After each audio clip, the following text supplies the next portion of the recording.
Hello hello hello দেখো যারা ভিডিওতে চলে এসছে কিন্তু ভিডিওটা পুরোটাই দেখো, ধামাকাদার ভিডিও। ঠিক আছে, ভিডিওটা এই কারণে ধামাকাদার বলছি, আজকের দুটো টপিক নিয়ে কথা বলো। প্রথম টপিক একদম ভিন্ন ভিন্ন স্বাদের, ভিন্ন আলাদা, ভিন্ন মানের।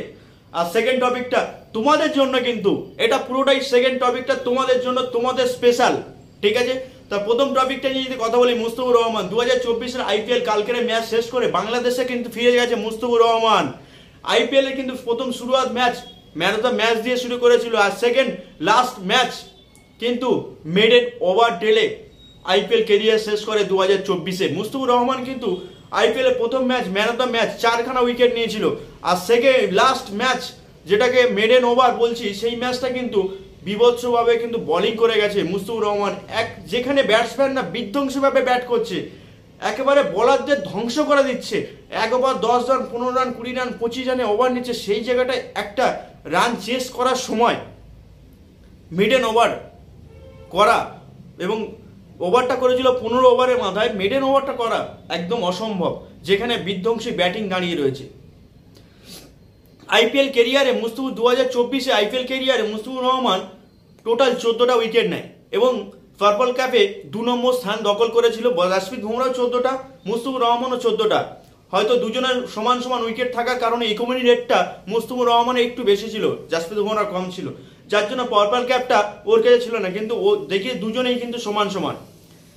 যেখানে মুস্তাফিজুর রহমান আইপিএল ক্যারিয়ারটা খুব সুন্দরভাবে শেষ করেছে, ভারতীয়দের মন জয় করে নিয়েছে, এবং বাংলাদেশের একটা তাবড় প্লেয়ার যে আইপিএলে কত সুন্দরভাবে বোলিং করলো সেটা আমাদের কিন্তু দেখা। কিন্তু বাংলাদেশে আরো ভালো ভালো প্লেয়ার আছে যেগুলো আমরা খেলা দেখতে পাই না, হয়তো আইপিএলে 2025-এ আইপিএল আমরা হয়তো দেখতে পাবো, যদি ওদের বোর্ড যদি ছাড় দেয়, ওদের বোর্ড যদি ছাড় দেয়, আইপিএলে আরো ভালো পারফরমেন্স করতো মুস্তাফিজুর রহমান।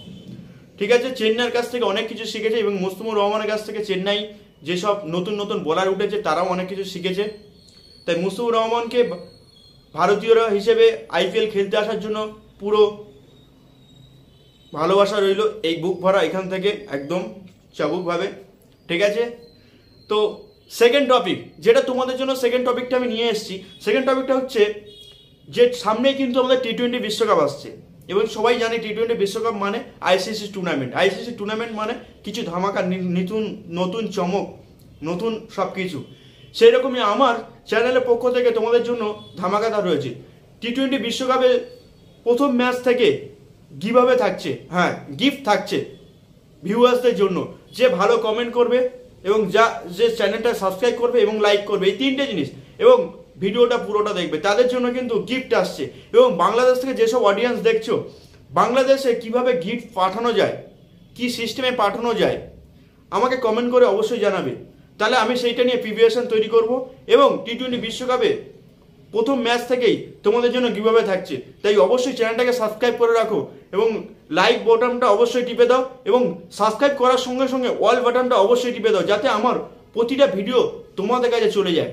ঠিক আছে, এবং মুস্তাফিজুর রহমানকে বাংলাদেশে একজন খুব নামকরা প্লেয়ার যে ইন্ডিয়ায় এসে এত সুন্দরভাবে আইপিএল খেললো, তার জন্য তোমাদের বাংলাদেশের পক্ষ থেকে, ইন্ডিয়ার পক্ষ থেকে বাংলাদেশকে জানাই আন্তরিক শুভেচ্ছা।